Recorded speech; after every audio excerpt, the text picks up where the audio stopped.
আর নাভির নিচে এভাবে ধরেছে। দুইটা লোকই তো দাঁড়িয়েছে, একজন পা দুইটা বেশি ছড়াইয়া বুকের উপরে হাত দিয়েছে, আরেকজন পা দুইটা স্বাভাবিকভাবে এইভাবে রেখে নাভির নিচে হাত ধরেছে। দুইজনের দণ্ডায়মান অবস্থার দিকে আপনি লক্ষ্য করে দেখবেন, যিনি নাভির নিচে হাত পেতেছেন, পাগুলি স্বাভাবিক রেখেছেন, তার মধ্যে আদব বিনয় বেশি দেখা যায়, ঠিক কিনা ভাই? অতএব নামাজের ক্ষেত্রে কোন শায়েখ এসে কি বলল সেইগুলি না খেয়াল করে সলফে সালিহিন যেভাবে বলেছে ওইভাবে নামাজ পড়েন।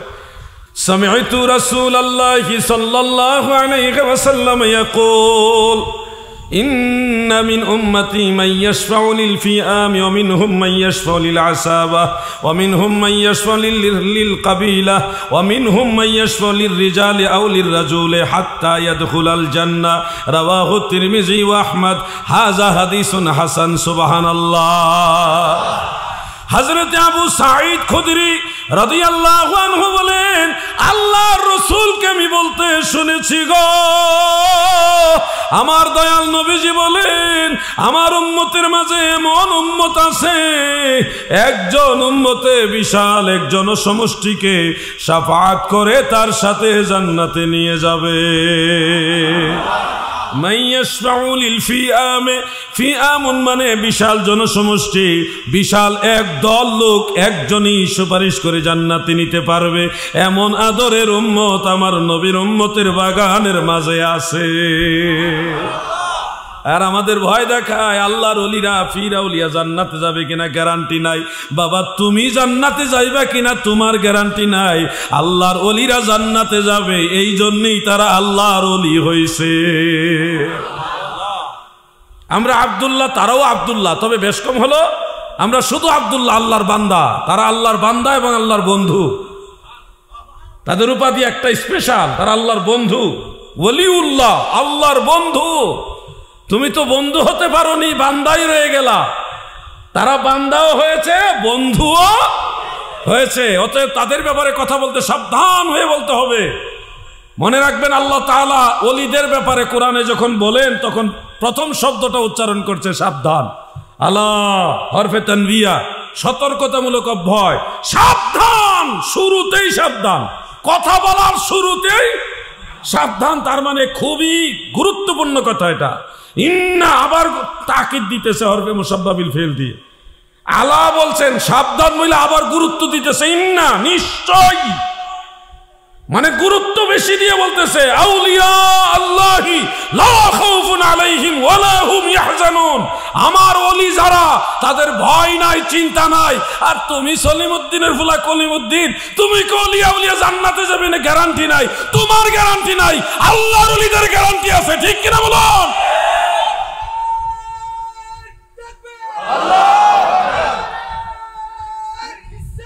ইয়া রাসূলুল্লাহ,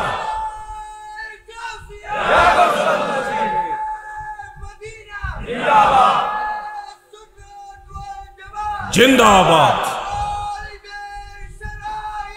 ঈদে মিলাদুন নবী সাল্লাল্লাহু আলাইহি ওয়াসাল্লাম, খুব জজবা লাগছে। এটা হলো প্রেমের স্লোগান। ভাই আমার, ওলি আল্লাহ সম্পর্কে ভালো ধারণা রাখতে হবে। তবে হ্যাঁ, আমরা কোনো ভণ্ড যারা নামাজ নাই, শরীয়তের ধার ধারে না, ভণ্ড যারা, তাদের পক্ষেও কথা বলছি না, সত্যিকারে আল্লাহর ওলি সম্পর্কে বলছি। হুজুর গাউসুল আজম বড় পীর আব্দুল কাদের জিলানী, খাজা গরিবে নওয়াজ মাইনুদ্দিন চিশতি, খাজা বাহাউদ্দিন নকশবন্দ আল বুখারী, হযরত শায়েখ আহমদ সেরহিন্দি, মুজাদ্দিদ আল ফিসানি আল ফারুকি, সুলতানুল বাংলা হযরত শাহজালাল ইয়ামানি মুজাররদি, এই ধরনের আল্লাহর ওলিদের সম্পর্কে ভালো ধারণা রাখতে হবে। যারা ওলি আল্লাহর অনুসারী তারা অবশ্যই সঠিক পথে আছে। আর একটা ধোঁকা দিবে আপনাদেরকে, ভালোভাবে মনে রাখবেন। সেই ধোঁকাটা হলো কোরআনুল কারীমে বিভিন্ন শব্দে, বিভিন্ন আলফাজে এই কথাটা এসছে যে হাসরের ময়দানে লাইসা লাহুম মিন দুনিল্লাহি ওয়ালিয়্যুন ওয়ালা নাসির, বিভিন্ন আলফাজে শব্দগুলি এসছে। তাদের জন্য কোনো ওলি থাকবে না, কোনো শাফাআতকারী থাকবে না, ওয়ালা শাফিউ, এই শব্দটা আসছে, কোনো সুপারিশকারী থাকবে না, কোনো সাহায্যকারী থাকবে না। লাইসা লাহা এইভাবে আসছে, লাইসা লাহুম, এই ধরনের শব্দ এসছে যে তাদের জন্য কোনো ওলি থাকবে না, সুপারিশকারী থাকবে না, তাদের জন্য কোনো সাহায্যকারীও থাকবে না। এই আয়াতগুলি আপনাদের শুনিয়ে বলবে, দেখেন হাসরের ময়দানে কোনো শাফাআতকারী থাকবে না, কোনো সুপারিশকারী থাকবে না, অথচ এখানে ধোঁকা রয়েছে। কিরকম ধোঁকা? মনে রাখবেন, আল্লাহ বলেছে তাদের জন্য কোনো শাফাআতকারী নাই। প্রশ্ন হলো এই তারা কারা? এই তারা কারা? যাদের জন্য শাফাআতকারী নাই, সাহায্যকারী নাই, ওলি নাই, তারা কারা? এই কারা, এই তারা কারা? এটার উত্তর তাফসীরের মধ্যে এসেছে, লাইসা লাহুম মানে কাফির এবং মুশরিক যারা, বেঈমান যারা, তাদের কোনো ওলি নাই, বেঈমানের কোনো সাহায্যকারী থাকবে না, বেঈমানের কোনো শাফাআতকারী থাকবে না। ইমানদারের ওলি আছে, ইমানদারের সাহায্যকারী আছে, ইমানদারের শাফাআতকারী আছে। কি বলেন আপনারা? ইন্নামা ওয়ালিয়ুকুমুল্লাহু ওয়া রাসূলুহু ওয়াল্লাযীনা আমানু ইলা আখির। তোমাদের ওলি হইল আল্লাহ, কোরআনের আয়াত। ইন্নামা ওয়ালিয়ুকুমুল্লাহ, তোমাদের ওলি হইল আল্লাহ। এরপর আল্লাহর রসুল হলো তোমাদের ওলি। ওয়াল্লাযীনা আমানু, এবং যারা ইমানদার মুমিন বান্দা তারাও তোমাদের ওলি। এই তোমরা মানে আমরা, এই তোমরা মানে ইমানদাররা। তার মানে ইমানদারের ওলি আছে, বেঈমানের ওলি নাই। বেঈমানের আয়াত আইনা লাগাইছে ইমানদারের সম্পর্কে। যে আয়াতটা বেঈমান সম্পর্কে বলা হয়েছে সেই আয়াত লাগাইছে ইমানদার সম্পর্কে। এই ধোঁকাগুলি আপনাদেরকে দেয়, খুব সাবধান। রংপুর একটা বাহাস হওয়ার কথা ছিল বেশ অনেক বছর আগে। সেই বাহাসটা ছিল এরকম, সূরা আরাফের 3 নম্বর আয়াত আছে। আপনারা দেখেন না, যুবক ভাইরা মোবাইলটা খুলেন, আমি একটু ফিজিক্যালি আপনাদের বিষয়টা দেখাতে হয়। সূরা আরাফ 3 নম্বর আয়াত খুলেন, একবারে শুরুতে 5 নম্বর সূরা না 7 নম্বর সূরা। খুলেন না রে ভাই, কি হলো? সারাদিন মোবাইল টিপতে পারেন, খুলেন, নগদ দেখাই। সূরা আরাফের 3 নম্বর আয়াত। এটা রংপুরে একজন আলেম মানুষকে শোনাইছে, শোনাই বলছে কোনো ওলি লাগবে না, কোনো পীর আউলিয়া লাগবে না, কোরআন মানলেই হবে, কোনো ওলি লাগবে না। এবং আপনারাও আয়াতটা শুনলে তাৎক্ষণিক একটু চিন্তিত হয়ে যাবেন, টেনশনে পড়ে যাবেন। আমি পরে শোনাই। বিসমিল্লাহির রহমানির রহিম। ইত্তাবিউ মা উনজিলা ইলাইকুম মির রাব্বিকুম ওয়ালা তাত্তাবিউ মিন দুনিহি আউলিয়া ক্বালিলাম মা তাযাক্কারুন। খেয়াল করে শুনবেন কথাগুলো। আল্লাহ তাআলা বলেন, ইত্তাবিউ মা উনজিলা ইলাইকুম মির রাব্বিকুম, তোমাদের রবের কাছ থেকে তোমাদের প্রতি যা নাজিল করা হয়েছে, অবতীর্ণ করা হয়েছে, তোমরা তার অনুসরণ করো। মানে আল্লাহর কোরআনের অনুসরণ করতে আল্লাহ বললেন, কোরআনের অনুসরণ। ওয়ালা তাত্তাবিউ, আর অনুসরণ করবে না, মিন দুনিহি আউলিয়া, আল্লাহ তাআলা বাদ দিয়ে কোনো আউলিয়ার অনুসরণ করবে না। আল্লাহ বাদ দিয়ে কোনো আউলিয়ার অনুসরণ করবে না, আল্লাহ নিষেধ করতেছেন। কালিলাম মা তাযাক্কারুন, তোমরা অল্পই আল্লাহ স্মরণ করে থাকো।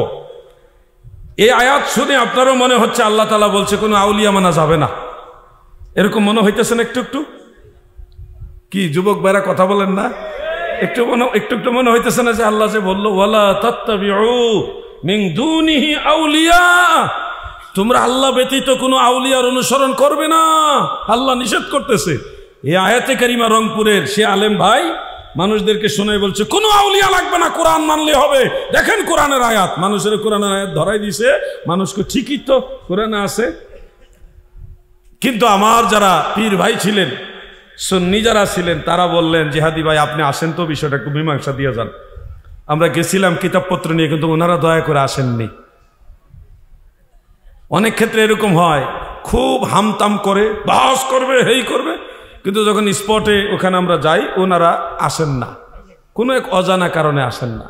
যাই হোক, আমরা সেখানে উপস্থিত হয়ে কোরআন শরীফের আয়াত, এই আয়াতে কারিমা সবাইকে শোনাইছি। শোনাই বললাম দেখুন, এখানে যে আউলিয়ার কথা এসছে এটা হলো আল্লাহকে বাদ দিয়ে অনুসরণ করতে হবে, এই কথা আছে। মিন দুনিহি আউলিয়া, আল্লাহকে বাদ দিয়ে ওই আউলিয়া মানতে হয়।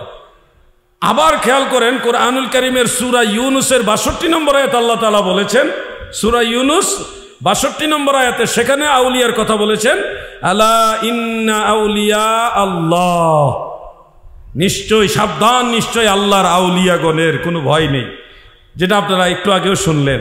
তো এখানেও আউলিয়ার কথা আছে, এবং সূরা আরাফের 3 নম্বর আয়াতেও আউলিয়ার কথা আছে। 2 আউলিয়ার বেশ কম কি শুনেন। সূরা আরাফের আউলিয়াটা হলো আল্লাহ বাদ দিয়ে তাকে মানতে হয়, সেখানে আল্লাহর সাথে তার কোনো সম্পর্ক নাই, এমন আউলিয়া সে। তারা এমন আউলিয়া যে আউলিয়ার সাথে আল্লাহর কোনো সম্পর্ক নাই। কিন্তু সূরা ইউনূসের আউলিয়ার সাথে আল্লাহ তাআলা ইজাফত করেছেন, ইন্না আউলিয়া আল্লাহি লা খাউফুন আলাইহিম ওয়ালা হুম ইয়াহজানুন। নিশ্চয় আমি আল্লাহর আউলিয়া যারা, তার মানে সূরা ইউনূসের মধ্যে যে আউলিয়ার কথা আল্লাহ বলেছে এটা আল্লাহর আউলিয়া। কার আউলিয়া? যুবক ভাইরা বলেন, কার আউলিয়া? কেমনে বুঝলেন? আয়াতের মধ্যে পরিচয় দেওয়া আছে তারা কারা। ইন্না আউলিয়া আল্লাহ, আল্লাহর আউলিয়া। কিন্তু সূরা আরাফের 3 নম্বর আয়াতে সেখানে বলা হয়েছে এটা আল্লাহ বাদ দিয়া মানতে হবে, মিন দুনিহি আউলিয়া। ওই আউলিয়ার সাথে আল্লাহর কোনো সম্পর্ক নাই, তাকে মানতে হইলে আল্লাহকে বাদ দিতে হয়। তাহলে বুঝলাম আউলিয়া দুই রকম। ওই আউলিয়াটা কারা যাদেরকে মানা নিষেধ? অন্য আয়াতে আল্লাহ তাআলা বলেন, ওয়াল্লাযীনা কাফারু আউলিয়াহুমুত তাগুত। যারা কুফরি করে, যারা কাফের মুশরিক রয়েছে গো, তাদের আউলিয়া হলো তাগুত। তাগুত মানে শয়তান, তাগুত মানে কি? শয়তান। তাহলে আউলিয়া দুই রকম, একটা হলো আল্লাহর আউলিয়া আর একটা হলো শয়তানের আউলিয়া। আমরা যারা সুন্নি মুসলমান সত্য করে ঈমানি জজবায় বলবেন, আমরা কি শয়তানের আউলিয়া মানি না আল্লাহর আউলিয়া মানি? জবান খুলে বলেন, কার আউলিয়া মানি? যখন রংপুরে আমি ওই আয়াত বের করে এই বিষয়টা বুঝাই দিলাম, পরে যারা ওই পক্ষে ছিল তারাই এই হুজুরে 2 নম্বর, মানে যে হুজুরে বেজাল লাগাইছে এই হুজুরে 2 নম্বর, তার চাকরি পর্যন্ত চলে গেছে। মসজিদে থেকে থেকে গন্ডগোল লাগায়, মুসল্লিদের মধ্যে ফেসাল লাগায়। এগুলি করবেন না, খবরদার। আল্লাহর ওলিদের সম্পর্কে ভালো ধারণা রাখতে হবে। আল্লাহর ওলিরা অক্লান্ত পরিশ্রম করে এই দেশে ইসলাম প্রচার করেছে, তাদের সম্পর্কে আমাদের ভালো ধারণা রাখতে হবে। এবং হাসরের ময়দান আল্লাহ তাআলা তাদেরকে সম্মানিত করবেন, তারা জান্নাতে যাবে, তারা ওই মানুষদেরকে জান্নাতে নিবে যারা তাদেরকে ভালোবাসতো। আপনারা যারা হাজী সাহেব আছেন, এখানে হজ করছেন, মুসনাদু বাজ্জারের মধ্যে একটা হাদিস শরীফ পেয়েছি, আল্লাহর হাবিব বলেন, হাজী সাহেবদেরকে আল্লাহ তাআলা হাসরের ময়দানে বলবে, তুমি তো হজ করলা, তোমার হজ আমি কবুল করলাম, তুমি জান্নাতে যাইবা, তুমি একা একা যাইও না, তোমার সাথে যারা হজ করেছে, তোমার সাথে যারা নামাজ পড়েছে, তোমার সাথে যারা রোজা রেখেছে, অথবা যারা তোমাকে মহব্বত করত, এরকম 40 জন নিয়ে তোমার সাথে জান্নাতে যাও। হাজী সাহেবদের ব্যাপারে আল্লাহ রাসূল সাল্লাল্লাহু আলাইহি ওয়াসাল্লাম এটা বলেছেন। আপনাদেরকে সম্মানিত করা হবে হাসরের ময়দানে, হাফেজ সাহেবদেরকে সম্মানিত করা হবে। আলেমদের কথা কি জানেন? আলেমদেরকে মুসনাদু বাজ্জারের মধ্যে এই হাদিসটা আছে, এটা সহিহ হাদিস। আলেমদেরকে আল্লাহ তাআলা বলবে, প্রথম আওয়াম যারা, আবেদ যারা, সাধারণ মুসলমান, তাদেরকে বলবে উদখুলুল জান্নাহ, তোমরা জান্নাতে প্রবেশ করো।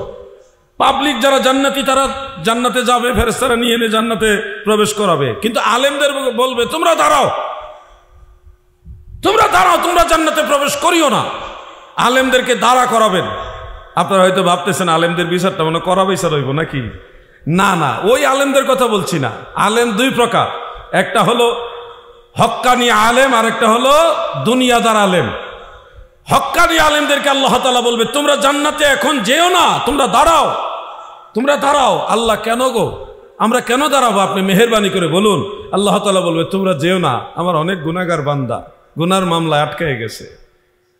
তোমরা যাদেরকে চিনো, যারা তোমাকে মহব্বত করতো, তোমাদের ভালোবাসতো, ও আমার আলেম বান্দারা, তোমরা তাদেরকে সাথে নিয়ে আমার কাছে সুপারিশ কইরা তোমাদের সাথে জান্নাতে নিয়ে যাও। তখন এই আলেমরা গোটা হাসর ময়দানে বিচরণ করবে। হাসর ময়দানে তাদের বিচরণ করার জন্য নূরের পাখা দেওয়া হবে। খুঁজে খুঁজে বের করবে কারা তাকে ভালোবাসতো, কে তাকে মহব্বত করত, কে তাকে সাহায্য করেছে দিন প্রচারে, ইমান প্রচারে, সুন্নিয়ত প্রচারে। এই লোকগুলিকে খুঁজে খুঁজে বের করে তারপর আল্লাহর দরবারে পেশ করবে, আল্লাহ সে আমাকে ভালোবাসতো, আমি তাকে ভালোবাসি। আলেমরা সুপারিশ করবে, আল্লাহ তাদের সুপারিশ মঞ্জুর করবে, তাদেরকে সম্মানিত করে সেই গুনাহগারদেরকে আল্লাহর আলেমদের সাথে জান্নাতে দিবে। সুবহানাল্লাহ, সুবহানাল্লাহ। গুনাহগার ভয় নাহি আর মাফি নিবার। আজকে মহাদিন এসেছেন সেই মুহাম্মদ মুস্তাফা ওই রাসূলে করিম গুনাহগার। ভয় নাহি আর মাফি নিবার। আজকে মহাদিন সেই নবীজির সম্মানে আলেমরা সম্মানিত হবে। আপনারা এত ভয় পাবেন না, সাহস নিয়ে ইসলামের পথে এগিয়ে যান। আগে নামাজ পড়ছেন না, এখন নামাজ পড়েন। আগে ভুল করছেন, এখন থেকে সংশোধন হয়ে যান। আগে অনেক অপরাধের সাথে জড়িত ছিলেন, এখন থেকে সাহস করে নিশ্চয়ই আমি আল্লাহর কাছে ক্ষমা পাবো, আশা নিয়ে সামনে আগান। আমার আল্লাহ দয়া করার জন্য প্রতিদিন রাতে নিশির শেষ ভাগে আপনাকে ডাকে, কে আছো গুনাহগার, আমার কাছে ক্ষমা চাও, আমি ক্ষমা করব। আল্লাহ ডাকে আমাদেরকে, ফজরের আগ পর্যন্ত ডাকে, কে আছো রিজিকের তালাশি, আমার কাছে বলো, আমি রিজিক দিব। কে আছো রোগ বেমারি, অসুস্থ, অসহায়, আমি আল্লাহর কাছে বলো, আমি তোমাদের সেবা দিব, সাহায্য করব। আল্লাহর কাছে বলো। এইভাবে আল্লাহ তাআলা ডাকে।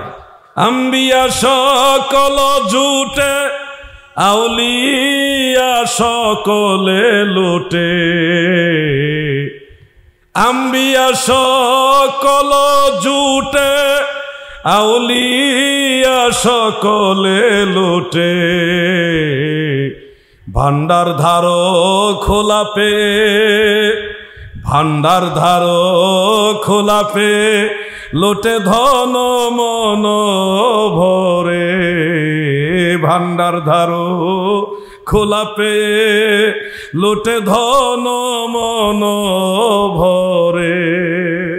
নিশির শেষ ভাগে নবী রাসূলরা ঘুমাইতেন না, নিশির শেষ ভাগে আল্লাহর ওলিরা ঘুমায় না। আপনারা ঘুমায় থাকেন, আল্লাহর ওলিরা জাগ্রত হয়, তাহাজ্জুদ নামাজ পড়ে, আল্লাহর সাথে সেজদা দিয়া কথা বলে। আমার আল্লাহর সাথে কথা বলতে কোনো টেলিফোন লাগে না, ইন্টারনেট লাগে না, কোনো এমবি কিনা লাগে না। আমার আল্লাহর সাথে কথা বলতে কোনো মোবাইল টেলিফোন লাগে না, সরাসরি আল্লাহর সাথে কথা বলতে পারবেন। সেজদায় যান, মোনাজাতে কথা বলেন, আপনার কি দরকার, তিনি সব দিতে পারে, যিনি আমার আল্লাহ, ঠিক কিনা ভাই? তার কাছে আপনি সাহায্য চান, সকল পেরেশানি দূর করে দিবেন। কিছু পেরেশানি দিবেন ইচ্ছা করে, যেন আপনি আল্লাহকে ভুলে না যান। আমাকে আজকে একজন বলতেছে, হুজুর আমরা কি আল্লাহর কাছে মাপ পামু, আমরা যে গুনাহগার? আমি তখন বললাম, আপনি যে টেনশনটা করতেছেন, এই টেনশনটা আল্লাহ পছন্দ করে। আপনি মাপ পাইবেন কিনা এই চিন্তা করতেছেন না, এই টেনশনটা আমার আল্লাহর কাছে পছন্দ। বুঝতে পারছেন বিষয়টা? আপনি যে আল্লাহকে নিয়ে ভাবতেছেন, আল্লাহর আযাব নিয়ে ভয় পাচ্ছেন, আল্লাহকে ভয় পাইতেছেন, এই চিন্তাটাই আমার আল্লাহ পছন্দ করে। আপনি টেনশন করেন, এটা আল্লাহ চায়। কিছু ঝামেলা আপনাকে দিবে, একেবারে 100% শান্তিটা আপনার রাখবে না, নাহলে আপনি ভুলে যাবেন আল্লাহকে। দুনিয়ার সুখ শান্তি পেয়ে একেবারেই ভুলে যাবেন, কিছু ঝামেলা দিয়ে রাখবেন, দিলেও লাভ আছে। সুনান আবি দাউদের মধ্যে উল্লেখ, দয়াল নবীজি বলেন, আমার উম্মতের যদি জ্বর হয়, তাপমাত্রা বৃদ্ধি পায়, জ্বর হয়, এই জ্বরের কারণে আল্লাহ তার গুনাহ খাতা মাফ করবে। আপনাকে আর কিভাবে আল্লাহ দয়া করবে বলেন? আপনার জ্বর হয়েছে, এই কারণে আপনি আল্লাহরে ডাকতেছেন ভয়ে, আর ওই জ্বরের কারণে আপনার গুনাহ খাতা মাফ হইতেছে। এটা আমার আল্লাহর দয়া। এজন্য একবারে 100% ভালো থাকার নিয়ত দরকার নাই। শুধু বলেন, আল্লাহ আপনি আমাকে শান্তিতে রাখেন, আপনার দয়ার নজরে রাখেন, আপনার ক্ষমার নজরে রাখেন। আল্লাহ আমাদেরকে সেই মানুষদের কাতারে নিয়েন না যাদের উপর আপনি সন্তুষ্ট না। আল্লাহ আমাদেরকে সেই মানুষদের কাতারে রাখেন যাদের উপর আপনি সন্তুষ্ট রয়েছেন। অতএব আল্লাহ আপনি তো আমার উপরে সন্তুষ্ট হবেন এমন কাজ আমি করিনি, ওই মানুষদের কাতারে আমাদেরকে রাখেন যাদের উপর আপনি সন্তুষ্ট হয়েছেন। এইভাবে দোয়া করেন, দেখবেন আপনার দোয়া কবুল হয়ে গেছে, আল্লাহ আপনাদের মাফ করবেন।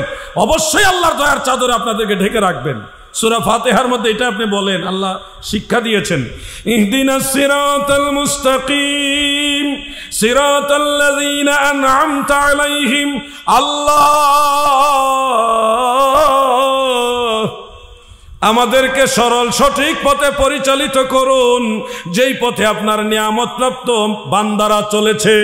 নিয়ামতপ্রাপ্ত বান্দাদের পথে চলবো। আমরা গুনাহগার, কিন্তু চলবো বাবা শাহজালালের পথে। আমরা গুনাহগার, চলবো গাউসুল আজম মাইজ ভান্ডারীর পথে। আমরা গুনাহগার, চলবো খাজা গরিবে নওয়াজের পথে। আর আমরা অযোগ্য, কিন্তু চলবো বড় পীর আব্দুল কাদের জিলানীর পথে, ঠিক কিনা ভাই? লাইন যেন সঠিকটা হয়। অনেকগুলো ধানের সাথে কিছু সিটা ধানও বিক্রি হয়।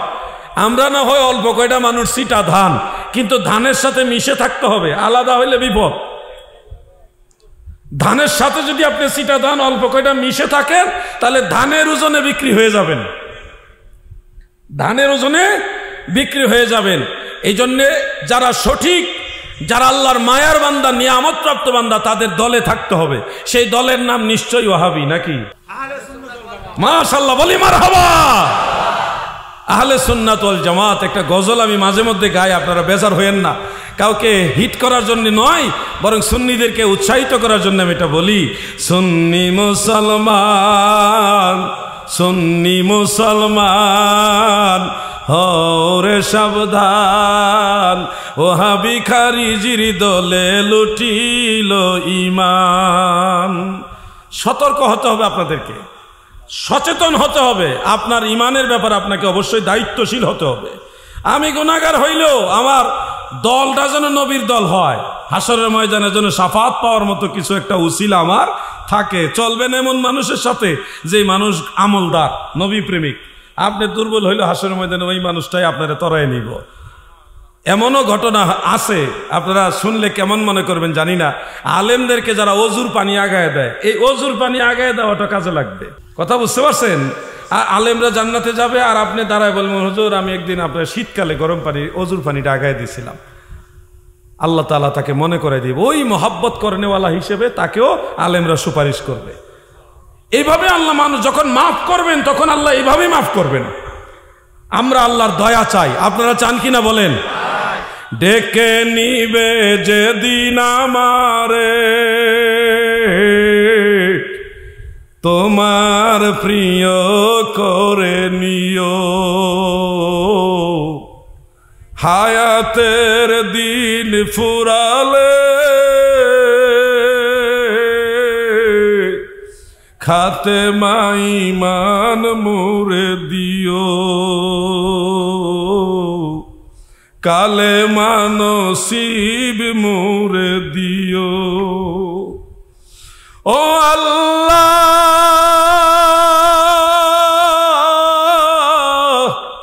আল্লাহ খাতেমা ঈমান মুরে দিও, কালেমা নসিব মুরে দিও। ডেকে নিবে যেদিন আমারে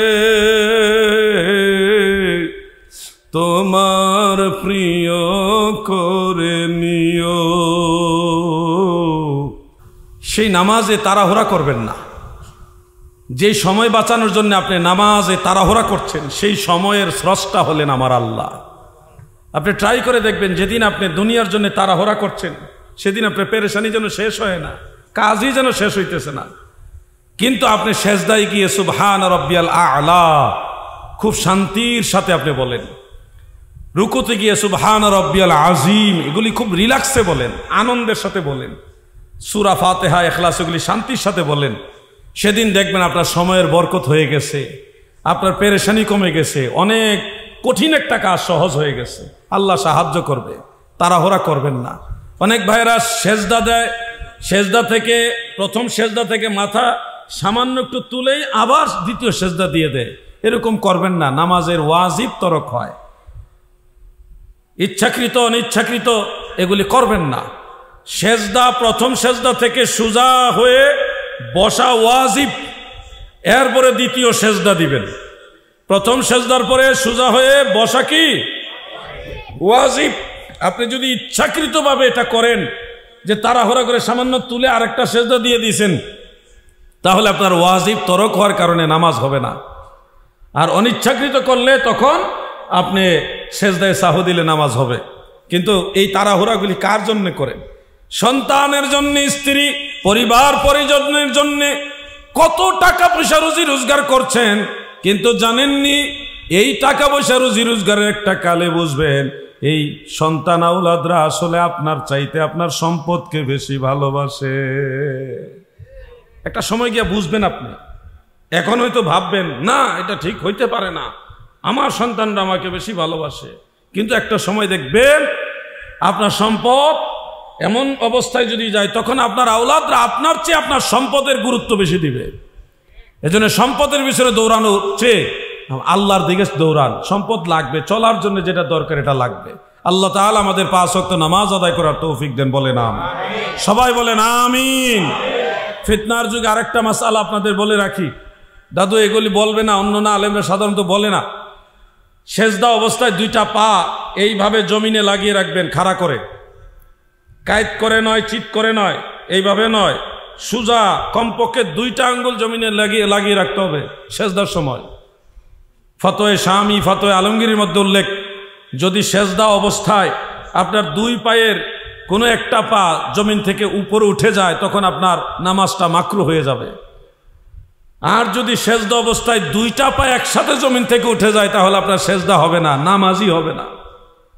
অতএব এই ব্যাপারগুলো আপনি খেয়াল রাখবেন। সেজদার সময় 2টা পা কমপক্ষে 2টা আঙ্গুল জমিনে এইভাবে খাড়া করে লাগিয়ে রাখতে হবে। মাসালাটা কি বুঝতে পারছেন আপনারা? সবাই বলেন বুঝতে পারছেন? আমরা সেজদার সময় পা অনেকে এইভাবে থুয়ে রাখি, চিৎ করে থুয়ে রাখি, কাইত করে রাখি, এগুলি করবেন না। নামাজের মধ্যে একটা ধীরস্থিরতা আছে, নম্রতা আছে, বিনয় আছে। আল্লাহ তাআলা বলেন ওয়াকুমু লিল্লাহি কানিতিন, তোমরা আল্লাহর প্রতি বিনয়ের সাথে দাঁড়াও।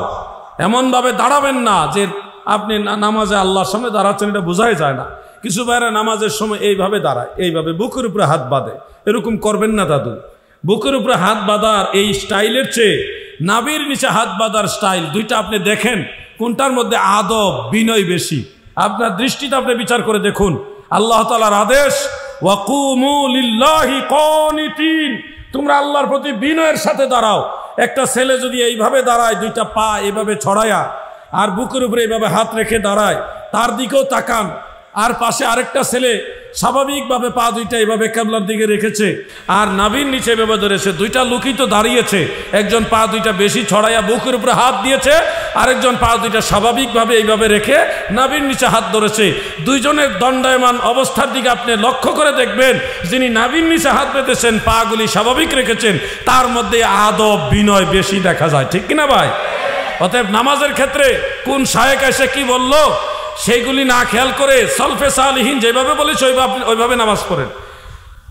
শাফি এবং হাম্বলি মাযহাবের তারা নাভির উপরে হাত বাঁধে, আর হানাফি মাযহাবের তারা নাভির নিচে হাত বাঁধে। আমাদের সহি দলিল রয়েছে, কিন্তু এই সহি দলিলগুলি অনেকে জানে না, মনে করে আমাদের নামাজটা মানে জয়ীফ হাদিস। অরিজিনালি আমাদেরটাই হলো সহি হাদিস। না জানার কারণে অনেকে ভুল তথ্য ছড়ায়। নামাজের ব্যাপারে এগুলি আপনারা অবশ্যই খেয়াল রাখবেন। আল্লাহ তাআলা সবাইকে সহিভাবে নামাজ পড়ার তৌফিক দেন, বলেন আমিন। মহব্বতে বলেন আমিন। মসজিদের ছাদে হযরত বেলাল রাদিয়াল্লাহু আনহু আজান দিতেন, এটা আছে একটা তারিখের কিতাবে। এবং একজন ব্যক্তির ঘরে, বনি নাজ্জার গোত্রের একজন মহিলার ঘরের ছাদেও দ্বারা আজান দিতেন, এটা আবু দাউদ শরীফে আছে। ফতোয়া আলমগীরের মধ্যে আছে আজান দেওয়ার সুন্নত তরিকা হলো একটা উঁচু জায়গায় আজান দেওয়া। যার ধরুন আগে মিনার ছিল, মসজিদের সম্মুখেই একটা উঁচু জায়গা ছিল আজান দেওয়ার জন্য। যখন মাইক ছিল না তখন এটা ছিল। এখন বর্তমানে যে ভিতরে আজান দেওয়া হয়, মসজিদের ভিতর থেকে মাইকে আজান দেওয়া হয়, এটার বিধান কি? শুনুন, কেউ যদি বাহির থেকে আজান দেন তার জন্যে অবশ্যই সেটা গ্রহণযোগ্য হবে, বেটার হবে, জায়েজ হবে, বরং এটা চলমান সুন্নত, সুন্নতে মুতাওয়ারেসা হিসেবে এটা গ্রহণযোগ্য হবে। কিন্তু কেউ যদি মসজিদের ভিতর থেকে আজান দেন মাইকে, সেক্ষেত্রে আপনারা মনে রাখবেন এটাকে আবার বেদাত বা সে জাহান্নামী এগুলি বলবেন না। ফতোয়ার কিতাবে 2টাই মাসালা আছে, একটা হলো 5 ওয়াক্ত নামাজের আজানের মাসালা, আর একটা হলো জুমার নামাজের আজানের মাসালা বা সানি আজানের মাসালা, এবং 2 অধ্যায়ের মধ্যে আসছে। সেই হিসাবে আলা হজরত আজিমুল বারাকাত ইমাম আহমদ রেজা খান ফাজিল বেরলভী রাদিয়াল্লাহু আনহু ওয়া নাওয়ারাল্লাহু মারকাদা, তিনি মসজিদের ভিতরে আজান দেওয়াটা পছন্দ করেননি। তিনি বলেছেন বাহিরে আজান দেওয়ার জন্য, দরজায় বা মসজিদের বাহিরে। এই ফতোয়াকে আমরা অনার করি, সম্মান করি। কেউ আলা হজরতের মাসালা ফলো করলে ওকে, কিন্তু আপনি এটা মনে রাখতে হবে, কেউ যদি জুমার সানি আজান ইমাম সাহেবের সামনে দেয় মসজিদের ভিতরে, তাহলে জাহিরি রওয়ায়াতের একটা কিতাব আছে, এটার নাম আল মাবসুত লিশাইবানি, যেটার আরেকটা নাম হলো আল আসল। সেই কিতাবের মধ্যে স্পষ্ট মাসালা আছে, ওয়াইজা আযযানা ফিল মসজিদে আজজাহু, যদি মসজিদের ভিতরে আজান দেওয়া হয় সেটাও তার সওয়াবের কাজ হবে, এটা নাজায়েজ হবে না। ফাতহুল কাদিরের মধ্যে ইবনুল হুমাম রহমাতুল্লাহ আলাইহি লিখেছেন যে ইয়ামবাগি লিল মুআজ্জিনা আইয়ু আযজিনা আলাল মিজানা আও খারিজাল মসজিদ ওয়ালা ইউআজ্জানু ফিল মসজিদ। এটার ব্যাখ্যা ফতোয়া আলমগীরের মধ্যে মাসালাটা আছে। উচিত হলো মসজিদের মিজানার মধ্যে আজান দেওয়ার স্থানটাকে বলা হয় মিজানা, অথবা আও খারিজাল মসজিদ, মসজিদের বাইরে আজান দেওয়া, ওয়ালা ইউআজ্জানু ফিল মসজিদ। এইভাবে মাসালা এসছে আলমগীরিতে কাজী খানের মধ্যে। তো ফাতহুল কাদিরের মধ্যে ইমাম কামাল উদ্দিন ইবনুল হুমাম রহমাতুল্লাহ আলাইহি তিনি এটা উল্লেখ করেছেন এইভাবে, ওয়াকালু লা ইউআজ্জানু ফিল মসজিদ। তো এই যে কলু শব্দটা দিয়ে উনি বুঝালেন এটা মুখতালাফ ফিহি মাসআলা, এই মাসালাটা বিল ইত্তেফাক নয়।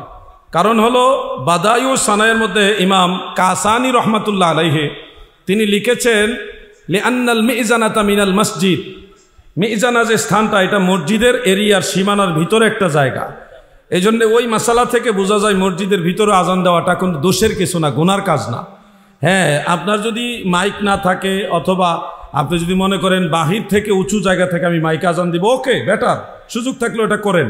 কিন্তু কেউ ভিতরে আজান দিলে তারে জাহান্নামে পাঠাই দিবেন, বেদাতি ভণ্ড বা এরকম করবেন না, এটা ইসলাম এলাও করে না। ইজা সাঈদ আল ইমাম আলাল মিম্বারে আযানাল মুআজ্জিনুনা বাইনা ইয়াদাইল খাতিব, এভাবে মাসালা আসছে। সেই মাসালা ফতোয়া শামিতে আছে, আলমগীরিতে আছে, বাহরুর রায়কে আছে, অনেক কিতাবে। সেখানে আলা বাবিল মসজিদ বা খারিজাল মসজিদ ওই মাসালার সাথে নেই। অতএব সুন্নিদের মধ্যে এই সমস্ত মাসালা নিয়ে ঝগড়া করবেন না। ইমাম শেরে বাংলা রহমাতুল্লাহ আলাইহি ভিতরে আজান দিয়েছেন এবং জামে আহমদিয়াতে ভিতরে আজান দেয়। আরও বাংলাদেশের ম্যাক্সিমাম কি প্রায় সব সুন্নি মসজিদে ভিতরে আজান দেয়, সানি আজানটা। আবার কিছু সুন্নি মসজিদ আছে তারা বাহিরে আজান দেয়, তারাও সুন্নি আমরাও সুন্নি, আমরা ভাই ভাই। এটা মাসআলাগত বিষয়, এগুলো নিয়ে মারামারি করে নিজেরা দুর্বল হবেন না। হ্যাঁ, অতএব এই সামান্য একটা ইখতিলাফ এটা প্রয়োজনে আলেমদের উপরে ছেড়ে দিবেন, আমরা আলোচনা করব, কিন্তু আপনারা নিজেরা এগুলো নিয়ে ভাতৃঘাতী সংঘাতে লিপ্ত হবেন না। ওনারাও সুন্নি আমরাও সুন্নি, দুই পক্ষের কাউকে আপনি ফেলে দিতে পারবেন না। আপনি আলা হযরতকে ফেলে দিতে পারবেন না, ইমাম শেরে বাংলাকেও ফেলে দিতে পারবেন না, দুইজনই আমাদের মাথার তাস। এই বিষয়টা সংক্ষেপে বললাম আর কি। আল্লাহ তাআলা আমাদের বোঝার তৌফিক দেন, আমিন। আসসালামু আলাইকুম ওয়া রাহমাতুল্লাহি ওয়া বারাকাতুহু।